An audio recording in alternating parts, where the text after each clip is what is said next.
Longhorns. We back in there, baby. Well, actually, also a business owner as well.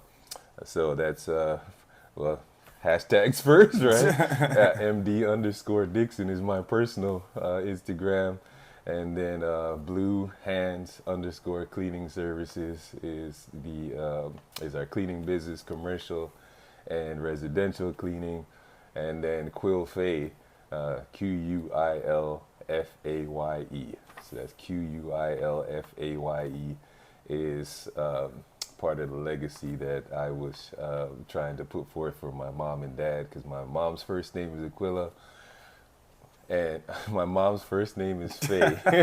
You sound like that now. It sound like that when you call in our names. Oh, Dwight, Andrew, Michael, Dick. Whichever one. Come here. If you can think back when you're going through it, what was your thought process while you're going through it at that age? Did you have anyone to talk to, that sort of stuff? Mm-hmm. And then 3. All right. Go Longhorns. We back in there, baby. We take it over. Got to win a few more games first. All right. Welcome to the Dixon Legacy Podcast once again. Thanks for joining us again. Here with my little brother. I say little, but he's 6'8". The youngest. Michael. So as we start off all of our shows, I like to talk about who are you. So let's start with that. We'll start with who am I. I am a, I would say, bivocational minister. I guess I'm a Christian first. Been ministering the gospel for 26 years.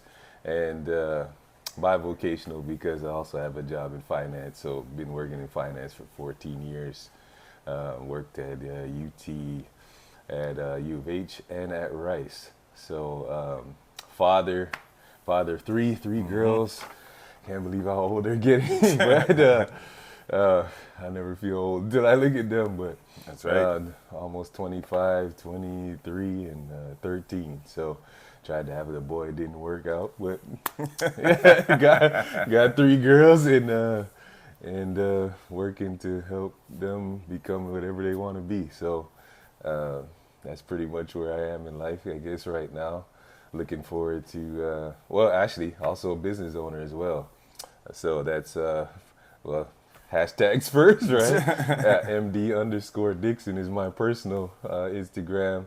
And then Blue Hands underscore Cleaning Services is our cleaning business, commercial and residential cleaning. And then Quilfaye, Quilfaye.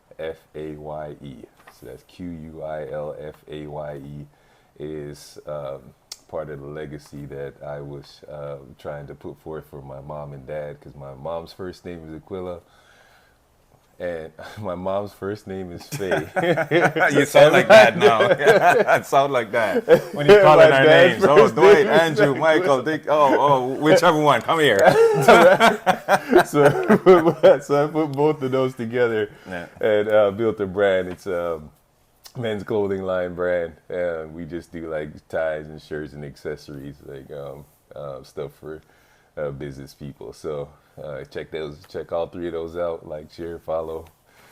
I love how you start off right away. So we're gonna do it at the beginning and do it at the end, so you can't forget it. Right? Yeah. So that's a nice segue, because one thing this sort of programming, what we try and do, is about legacy, right, and what you're doing. So without your parents, there wouldn't be you. Yeah. Right? So you want to talk a little bit about mother and father? So yeah. What's their name?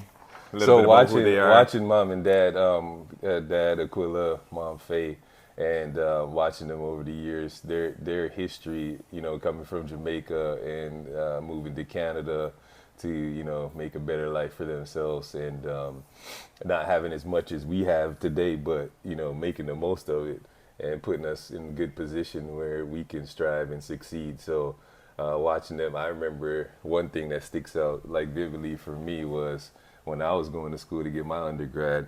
Like before that, watching mom get her bachelor's in science and, to become a nurse, and watching her fall asleep with the books on her chest, that really inspired me. So, having 5 kids and still going to school and being able to persevere.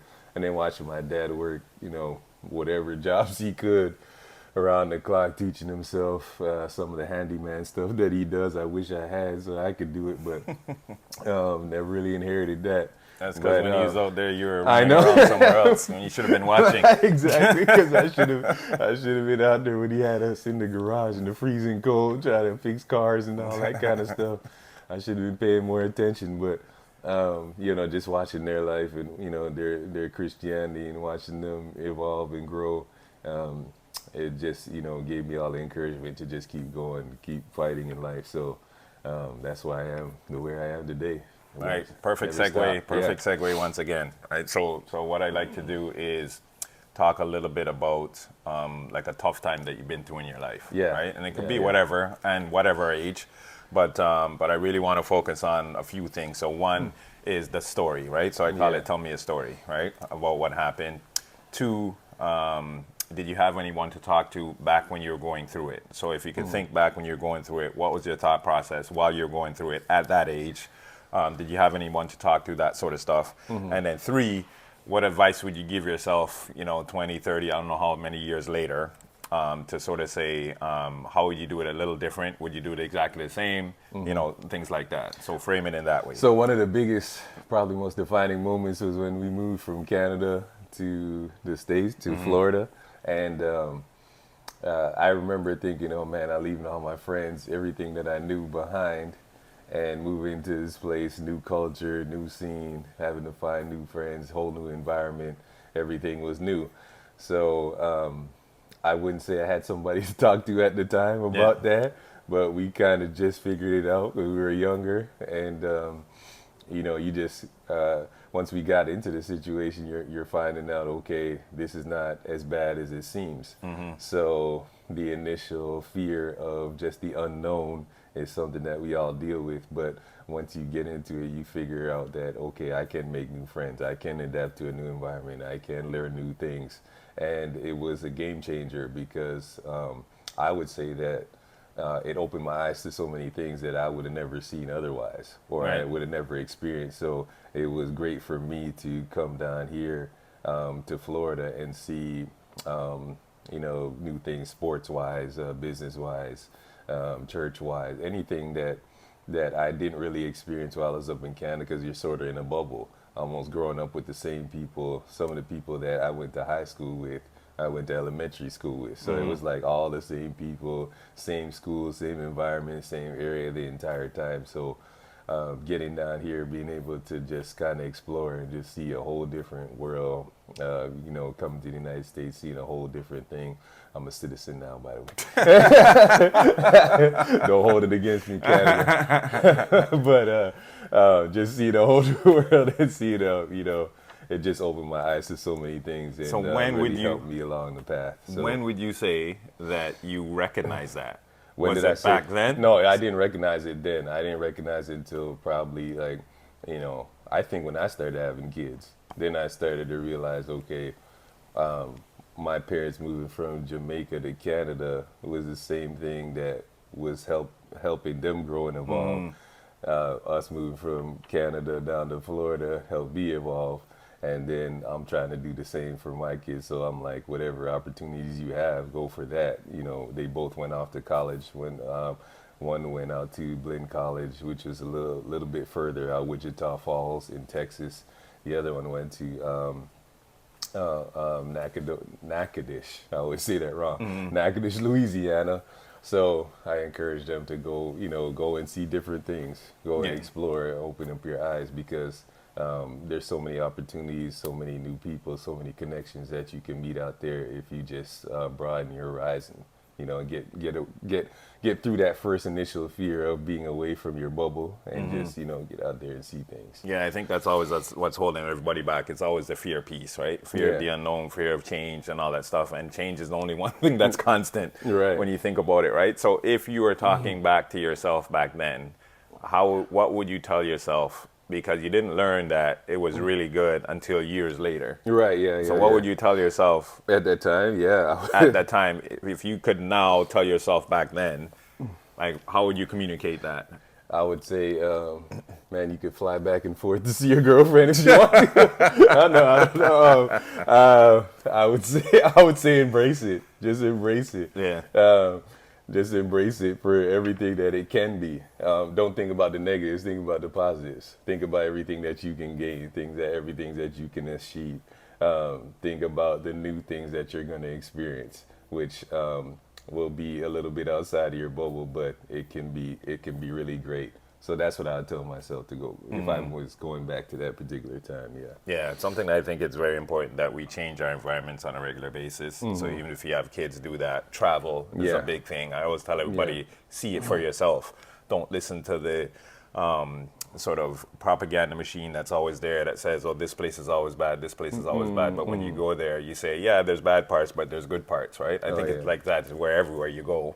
Right? But see it for yourself. Oh, yeah. Right now, I'd be telling myself that now. Don't watch the news. I'd be telling my friends, don't look at the news because they'll install this fear in you to where you think everything's bad and they'll only show you the bad things. And it's like there's so much good out there. There's so much in different countries, different places that you can travel to.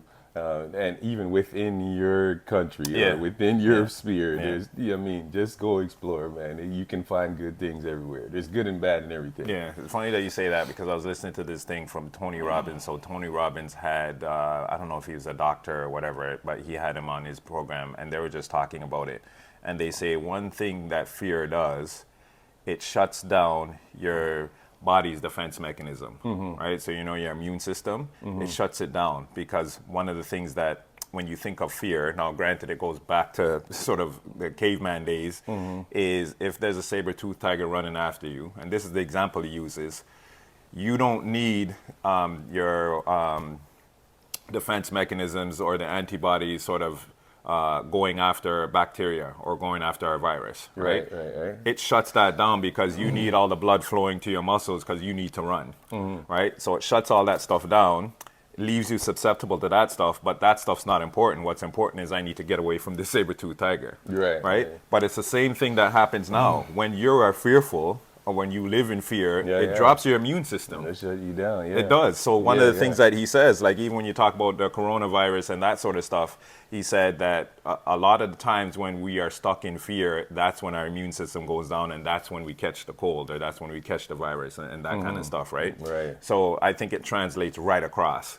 When you're fearful of doing stuff, it stops you from doing what's really good for you. It's crazy how that is. Yeah. But I like to listen to that stuff because it kind of exposes you to just a different mindset, different way of thinking. Like I stopped watching the news a long time ago, right? Not on an everyday basis. Every once in a while you turn it on because it's just negative. This stuff happened, that stuff happened, that stuff happens, right? And most of that stuff has no impact on your life. But it's like, okay, I'm scared to go outside because I don't know what's going to happen to me when I go out there because this happened to somebody else. And prophecy is 2025. You're going to hear a whole lot more and more distractions and more stuff's coming. So get ready, January. But you heard it here first. That's all it is, just distractions, right? So you got to live your life, right? Not absence of fear, but do your research. Check for yourself. Try it for yourself. Right, exactly. Right? Try dipping your toe in the water before you jump in first. You know what I mean? But don't stop doing it because everybody else is afraid it's going to happen. Exactly. You know what I mean? Everybody's experience is different. So try it for yourself. So another thing I like to talk about is, okay, so you went through this tough time and then you came out on the other end, right? So, just walk through a little bit of where you were then and where you are now, right? Because I really want people to understand that you can make it through our trials and tribulations. I talk about this all the time when I do talk, even on this. It's like a lot of people go through the same similar situations. It's all nuanced, but it's similar.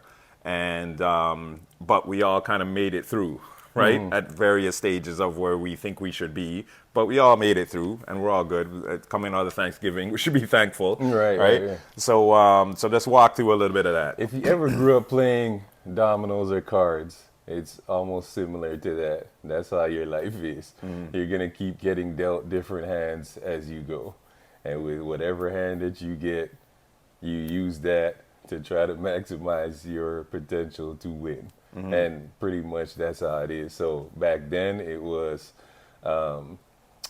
school, we were in high school at the time, so we came down. It was just figuring out life and what direction I was going to take.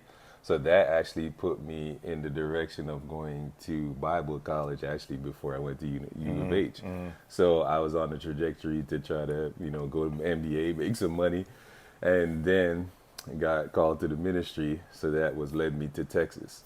So from there, it was just, whatever life brings, you kind of just take those cards. So of course, many things happen along the way, many different trials, but again, watching the history or watching that legacy from my family, from my brothers, my mom and dad, watching them go through their life and take the cards that were dealt to them and make it into something positive, which is what helped me along the way.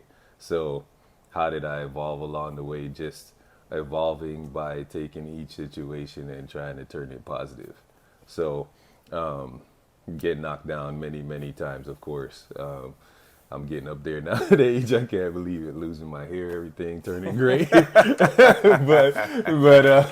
but just taking those things and evolving, and even right now, trying to get the business up and going, and trying to get that to a place where it's self-sufficient to where I could do ministry full time, because that's the goal. The goal is to do ministry and impact the world. So next year, hopefully, we'll be in Laredo, New Mexico. So we'll be in New Mexico. Hopefully, I'll be in Jamaica.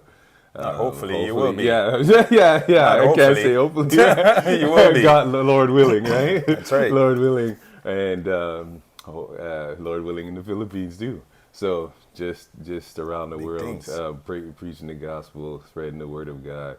But of course, you need money. So, man, let me put in my Cash App, dude. Put in the Cash App, man. $sign Dixon M3. $Dixon M3 if you want to support us. Hey, you go. We'd love to have that too. Put it out there. Because it takes a lot of green to get out there. That's right. So I'll leave that all in the description below, right? But ultimately, what I just heard is that you're playing dominoes, you're sitting at 5 love, you're about to catch 6 love, you get dealt 4 doubles, so you can't scrub, and you took your 6 love. That's what I heard. And then you just kept playing and did it again.